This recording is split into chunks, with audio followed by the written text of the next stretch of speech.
Hello everybody, back here again for another vlog a day, and today is Thursday the 25th. Wonderful day today. The weather was gorgeous. It was nice and warm, nice and sunny. Only thing I can complain about the weather is it is love bug season, and oh my lord was it bad. So I got up this morning, got a few things done. Nothing real major, just kind of general life things that has to go with every single day to keep your life going forward. And finally got a hold of the guy. There's a gentleman selling some vending machine, or vending machine route, whatever, over in Kissimmee. So I thought we'd go check that out. And I went over and looked at it. I jumped on the bike, headed over that way. It's, I don't know, not quite 2 hours, close to 2 hours over to where the location's at. Actually get there with traffic and all the bull s. So I got there on the bike. I texted him and said, hey, I'm running a little bit late because traffic is a little worse than I thought it was. About a half an hour before I got there, I was going to be 3 to 5 minutes late, and I was being polite, telling him, hey, I'm still coming, kind of thing.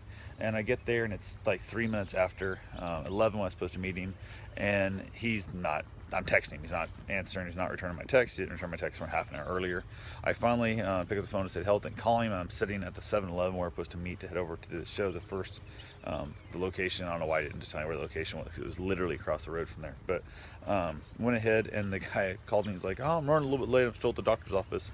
And I'm like, really, motherfucker? I'm like, for his wife's and stuff. So it wasn't like he was back there. It was for his wife's and the doctor's appointment.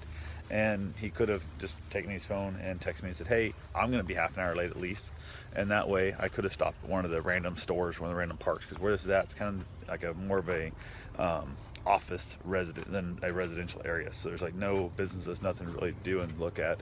So I was like, okay, I got a half an hour. Looked up for like a park, drove over about 8 minutes to a park, and it was, oh my God, it was not a park. It was a basketball court with a bunch of homeless type drug addicts hanging around the damn thing. This is at 11:30 in the morning. It's ridiculousness. So not super excited about the location. Headed back towards where the vending route was, and ended up seeing a motorcycle shop there, so I stopped in to look around a little bit, just kind of killing time mostly. But I walked around the outside parking lot full of bikes. I walked around the inside building, not up and down every single aisle like the gear, but every single aisle they had bikes in. They had like a couple big loops of bikes, and walked around the whole building. There was like 9 employees. Not a single person spoke to me, not once. So they were just banging out some really loud music that was loud enough that would have been hard to discuss in fine detail the motorcycles and stuff, but it is what it is. Luckily nobody spoke to me, so I had to worry about actually overhearing them over the radio. So went ahead and said hell with that. Walked back out there again without any conversation at all. Nobody spoke to me, which just seems strange as shit when you're in a place that's selling anywhere from $5,000 to $25,000 pieces of equipment. You could definitely be willing to talk to somebody, I would have thought, but it is what it is. So I went ahead, headed back over and just waited at where the machine was, just waiting in the parking lot there. He showed up 53 minutes later, so I was like, awesome. So I sit there, so that blew a giant chunk of my day, and it really just pisses me off when that kind of stuff happens. It like annoys the crap out of me. So went ahead though, looked at the machines. He's asking way too much for them for the route and for the amount of money the routes are making and the age of the machines and stuff. So I figured I would do my best to basically figure out the offer I want to make on it. And I've come up with the offer I'm ready to make, which I'm going to make today, which because today is technically Friday. See if I can get the machines bought and go from there. I did put an offer in on it last night using Karen's email address and text message, whatever, to see if we couldn't just make an offer on it, and he didn't reply back at all. So I'm guessing that offer he was offended by. But I got a couple offers I'm going to make him. He's wanting a truck or a van. He needs a different vehicle. So I'm going to make him an offer with cash in the van, or he pays me cash in the truck for the route. We'll see what happens, what he thinks of those kind of things, and who knows, we'll go from there. If not, then I'll make a cash offer on him and continue along the way. So that's all I really got for now. I got back from that, and the bike, oh my God, the bike was so disgustingly dirty. It was so nasty. Had hundreds of love bugs all over it. It was bad enough I was hitting some bugs at one time. Like I thought it was hitting rain. Like the guts of the love bugs were hitting my hand and my legs. I thought I was picking up into a rainstorm. My hand was sticky. I got back, there was that much blood and guts from the damn love bugs all over me. It was disgusting.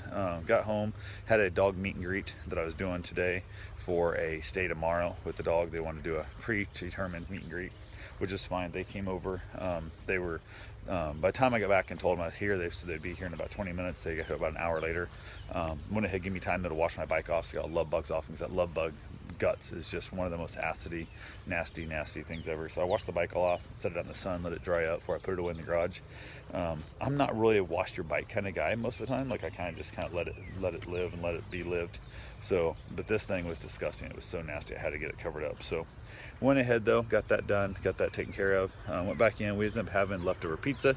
Met the dog. The dog was great. The people were awesome. Had a good time. The meet and greet. Ended up having pizza for dinner after I went for my run. Chilled out, watched a little bit of Netflix, and we both passed out. We've been like exhaustedly tired. I think a lot of it honestly is just the stress of the bull crap that people are putting unwanted stress in our life that we are trying to fix, but they don't really want to fix. They just want handouts kind of thing. They're looking for us to fix them instead of them fixing themselves, and it's very taxing and very annoying in the process, and we're doing our best to stay classy on that whole thing. So the added stress, that's really just sucks. So anyway, that's all I got for now. I will talk to you guys tomorrow. Have yourself a safe, wonderful day. Thanks for watching.